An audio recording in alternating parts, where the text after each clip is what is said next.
I want to talk about Doctor Who because lately Chris and I have been binge watching Doctor Who because it's nearly going to run out on Netflix, so we have to hurry. So where we're up to is we have just been introduced to the 12th Doctor. That's pretty cool. So to, I guess, recap on everything else prior to this, what I've really enjoyed about Doctor Who, let's go back to, I liked number 9 a lot, even though he had one season. Enjoyed him immensely. Even him leaving was hard, but then we got number 10, David Tennant Doctor. Brilliant. Just, he's got a really, I can't even put it into words, but he's just so likable. Number 10. I can see why everybody's like, he's my Doctor, and for me, David Tennant's Doctor was my Doctor as well. And that was great. And when his adventures ended and the teary goodbye gets to you, and then we got introduced to 11, and the feeling of Doctor Who changed a little bit, but in a good way. It did take, I think, a couple of episodes to get into 11, but then we really did, and absolutely loved Amy and Rory. Just them as characters and everything that happened with them was great.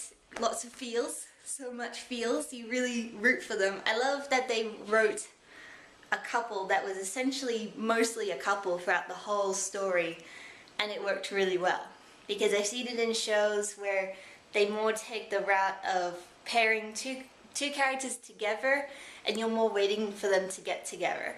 But this was just, they're already pretty much together from the beginning, and they just take us through this whirlwind with that, and I think that's really, really good writing. So absolutely loved Amy and Rory, and River Song, very relevant character.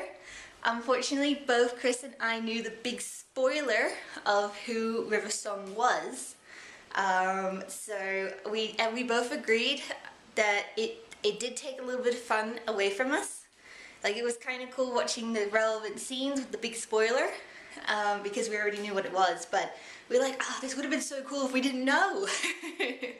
So we tried our hardest. We were just like, we're not going to allow ourselves to get spoiled in the coming episodes. We're just going to, stick with it, just not jump forward, even though we want to know what happens next. So then we got Clara, who was the next companion, and right off the bat, if you know a bit about her, we've got a bit of mystery. Who is she? Like, the impossible girl. And so that, we were like, no spoilers, we will not know what that means, you know. So that was really cool when it was revealed, essentially what it meant. So yes, so, and the episode, the 50th anniversary episode, we had all the doctors, as you will, and we had our favourite, number 10 came back, and we saw the War Doctor, and it was just really, I loved, particularly the finale, was so good, where it's like the cumulative, all the doctors throughout time coming to save the day, as it were, and then the final shot, and they're all standing there, and it's like, it makes you really appreciate, even as someone who's never seen the original series of Doctor Who, really appreciate all those other doctors, even though you haven't watched them. You just got an appreciation, and it's just kind of hard to explain, but that's you just appreciate the source, the original series, a lot more than, yeah, my brain. Yeah, so that was, I loved that episode. That was a great episode. I loved the nod to number 12 coming up in that episode as well, because we already knew what 12 looked like. Chris and I both don't know anything about the 12th Doctor, like what his personality's like or anything like that. We don't know anything. Spoiler free. We just knew what he looked like, obviously, because even if I found out what 12 looked like before I even started watching Doctor Who, because, you know, it was big news, like, oh, he's the new Doctor. So even if you're not a Doctor Who fan, it's still something you find out. So yeah, and just when 11 was regenerating and turning into 12, how tearjerky that moment was. And then I see what people said. They said a lot of people weren't a big fan of how he transformed into 12 because they said it was like a sneeze. I understand what they meant. I was like, whoa, that was extremely quick.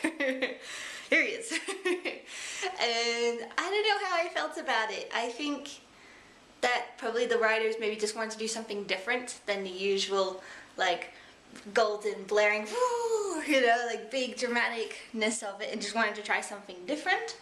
I don't know, I thought it was interesting. And I think it was sort of effective in it being from Clara's standpoint. Like, suddenly he's someone else. He's not someone else, but he is someone else. You know, that whole thing. So yeah. And then we just finished the episode after that, so it's the first official episode with number 12. And it's always, the first episodes with the new Doctor always funky because they usually play up the whole, like, he usually forgets some things. He doesn't really know who he is. It's a bit confusing, it's a bit disjointed. And the companion usually goes through a thing where they're like, I don't know who he is. This is really hard. So we had that, but then it had the great moment at the end where she was on the phone with 11 before he regenerated. And that was like, that's extra, like, ooh, the feels, the feels. So good, so good. So, yeah, so now we're gonna get into 12 and find out what he's like. So it's pretty exciting.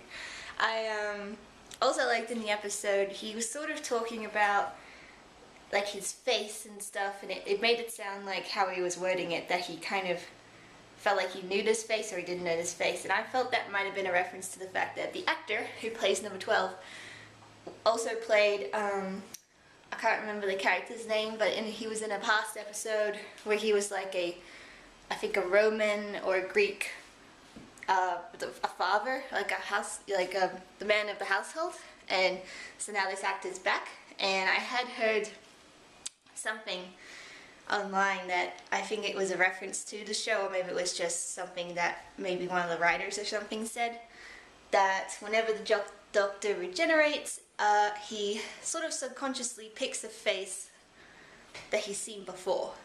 So it's never like a completely random creation, is basing it off someone he's met. And I thought, okay, if that's the case, it actually makes a lot of sense, because this actor was in the show earlier, the Doctor had met him, and now he's subconsciously selected that face. So I think that's pretty cool. And that's a really cool theory, because then you think of all the other Doctors, like number 10 and that, it's like, oh, who did they see that inspired their new look? So I just think that's really, really neat. So yeah, Doctor Who. Oh, I also heard that number 12's reign is nearly going to end, so we're on to, I guess, the first season with number 12. I don't know how many seasons he's in, so we may have to look elsewhere for our episodes. But yeah, that's kind of surreal to be starting this new Doctor and then hearing that this is probably going to be his last season or year that he's going to be around, and then there's going to be a new one, so that's pretty cool. It makes me really want to catch up on all the Doctor Who, so that when eventually it's the new Doctor's introduction, I'm going to be there with the rest of the Doctor Who fans being like, oh. So yes, anyway, that was my Doctor Who rant. Thank you all who watched, fellow Whovians, and I'll talk to you all later. Okay, bye.